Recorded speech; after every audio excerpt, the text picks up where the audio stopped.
Ambitious business owners. I hope you're all doing good. Happy Wednesday. So I was posed a question by Salima. Salima, I hope I've pronounced your name correctly.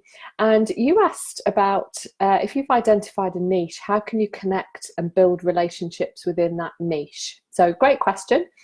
So I'll give you a few thoughts and insights and ideas here. But pretty much everybody has a niche of some sort. Whether they feel their niche is women or mums or people under 20 or primary school children or people who like a particular thing or who need a particular thing. You've all got a niche of some sort. And in order to connect and build relationships in that niche, it's about, hi Mel, thanks for joining us. It's about getting to know what that niche need and want, what are their problems, what are their challenges. Therefore, you can then provide the solutions. So in getting to know them, there's a few things that you can do. Generally, if you're operating a niche, you've got some understanding of that niche. But if you want to get even deeper insights, you really need to immerse yourself in that. So, you know, as an example, I work with startup small business owners, micros. So I immerse myself in the small business industry and the world, the small business world, by talking to small business owners, by following small business owners online, by joining small business networking groups, by going to visit small business owners. It's really about getting to know them and understand them. And it's not about me trying to sell to them. I just want to understand what their challenges are. Now, I am one myself, which helps.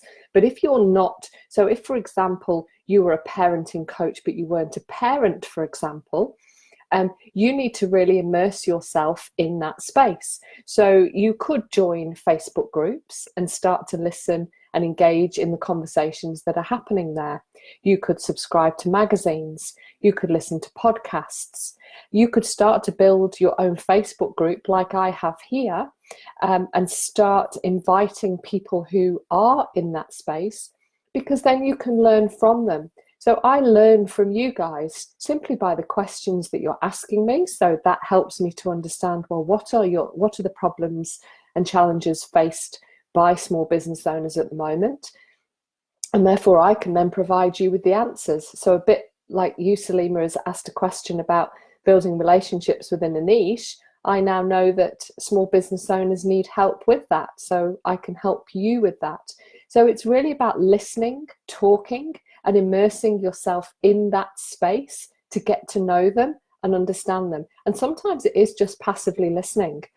Quite often, if I've got a client who is a new client and is in a space that I'm not massively familiar with, I start digging into that area. I will start joining Facebook groups in that sector. I will start following online podcasts or subscribe to newsletters. I find people locally and I start understanding it and hearing direct from people. There's nothing better than hearing straight from the horse's mouth. What is it, their problems? So I don't know what industry you're in, Salima. Thanks, Mel, no problem.